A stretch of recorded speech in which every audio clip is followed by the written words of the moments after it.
मुझे कोई वाहवा नहीं चाहिए, कोई तालियां नहीं चाहिए, बस प्यार, विश्वास, भरोसा, यकीन, इस सारे बंधुत्व चाहिए। सब जगह अपनापन चाहिए, लगाव चाहिए। यदि आपको सही में ये मेरा वीडियो पसंद आता है तो इस वीडियो को अपने दिल में बसाइए और साथ ही हर हिंदुस्तान या भारत या इंडियन जो भी आप कहना चाहे उस इंसान के दिल में बसने के लिए फैलाइए। ये देखिए, भारत का संविधान भी यही कहता है कि हर इंसान समान है। पर्टिकुलरली जब हम भारत के संविधान का भाग 3 जो फंडामेंटल राइट्स के नाम से या मौलिक अधिकारों के नाम से जाना जाता है, उसको सरलता से या जॉइंटली पढ़े तो हमें समझ में आएगा कि कहीं भी इंसान को तोड़ा नहीं गया है, अलगाववाद नहीं किया गया है, सबको समानता दी गई है।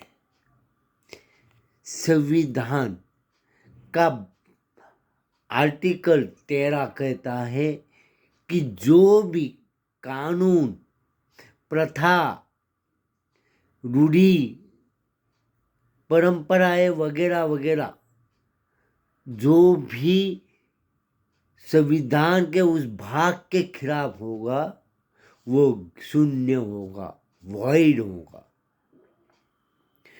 पर सही में संविधान बनाने के बाद आज 70-75 साल हो गए। मुझे बोलिए तो सही, कहाँ पे इक्वेलिटी है, समानता है? अरे आर्टिकल 15 कहता है कोई डिस्क्रिमिनेशन नहीं होना चाहिए, पर हम क्या कर रहे हैं? संविधान के आर्टिकल 14, 15, 17, 18, 21, इसका मतलब जब हम जॉइंट थ्योरी से पढ़ते हैं, जॉइंट इंटरप्रिटेशन थ्योरी को लागू करके उसको समझते हैं तो कुछ अलग ही निकलता है। पर हम क्या करते हैं, हर आर्टिकल को अलग अलग पढ़ना चाहते हैं। सरलता से या जॉइंट थ्योरी से को ये दोनों थ्योरी से नहीं पढ़ना चाहते, तीसरी अलगाव वाली थ्योरी, सेपरेशन की थ्योरी लगाते हैं। यहीं पे तो हमारी शुरुआत गलत हो रही है। सेपरेशन की थ्योरी नहीं चाहिए हमें, या तो जॉइंट थ्योरी चाहिए या कंटिन्यूअस थ्योरी चाहिए इंटरप्रिटेशन की, समझने की। आर्टिकल 12 से लेके आर्टिकल 21 तक जब हम जॉइंट थ्योरी या कंटिन्यूअस थ्योरी से इंटरप्रिटेशन करते हैं तो इंसानियत का अलग ही मतलब निकलता है। आर्टिकल 25 ये इस सरलता से आने के बाद में आखिरी में आया है। यदि आर्टिकल 25 को भी है वैसे पढ़े भी तो वो क्या कहता है, subject to other provisions of this part, that is fundamental rights. उसका मतलब ही है इक्वेलिटी चाहिए, इक्वेलिटी बिफोर लॉ हर इंसान के लिए दी गई है। साथ ही प्रोहिबिटेड डिस्क्रिमिनेशन आर्टिकल 15 के नीचे दिया गया है, जिसमें धर्म, जात पात, वंश वगैरह सबको मारा गया है, इवन लिंग को भी मारा गया है। मैं मारा गया शब्द यूज कर रहा हूँ, उसको वाइट ठहराया गया ये बात अलग है, मैं मारा गया यानी उसको खत्म कर दिया है। पर 70-75 साल से सही में खत्म हुआ है या ज़्यादा बढ़ा गया है, क्योंकि सीधी बात है हम अधूरा पढ़ना चाहते हैं, पूरा पढ़ना ही नहीं चाहते। कंटिन्यूस थ्योरी से तो छोड़ लिए, ज्वाइंट थ्योरी से भी पढ़ना नहीं चाहते, समझना नहीं चाहते।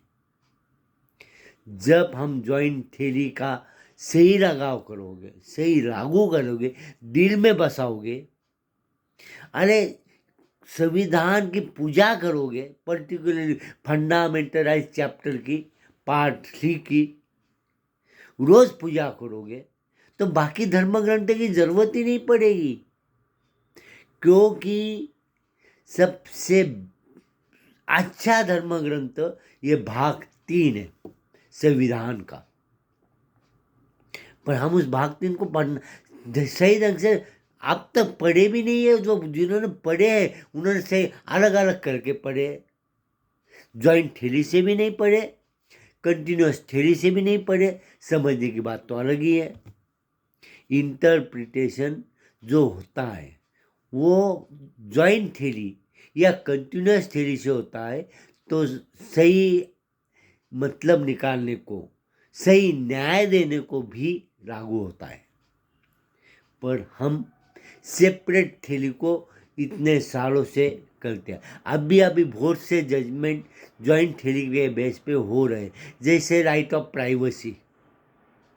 राइट ऑफ प्राइवेसी में ज्वाइंट थ्योरी यूज की गई है, पर फिर भी उसको आर्टिकल 21 के नीचे सेपरेट करने की लोगों की इच्छाएं होती है। नहीं है, वो ज्वाइंट थ्योरी का इफेक्ट है।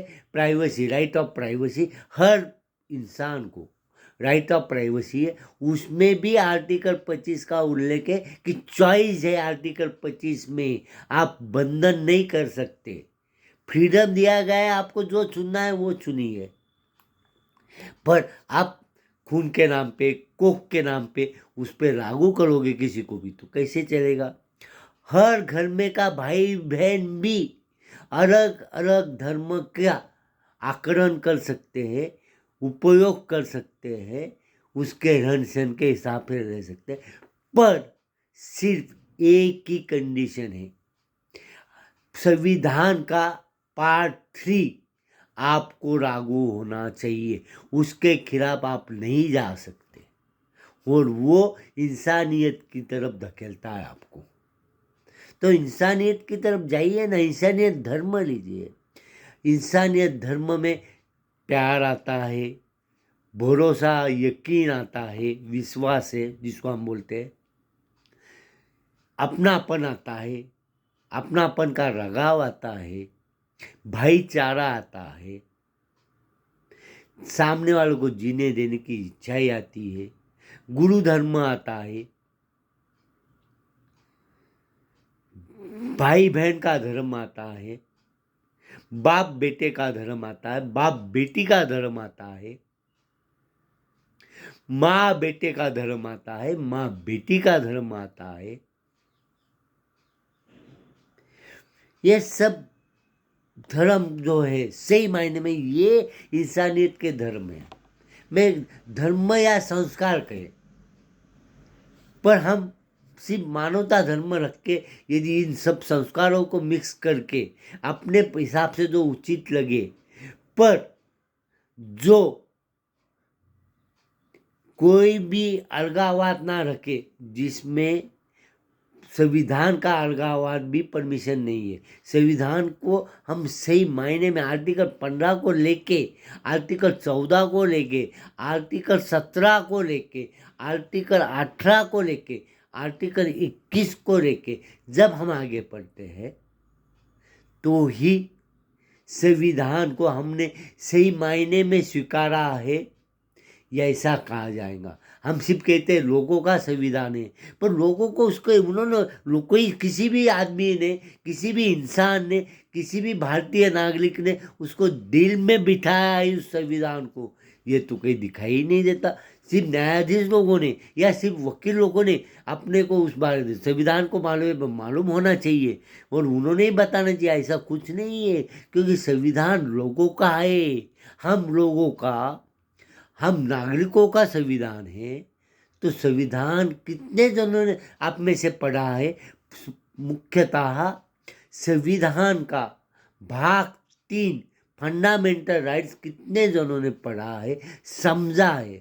कंटिन्यूअस थ्योरी से नहीं, जॉइंट थ्योरी से तो भी समझा है क्या?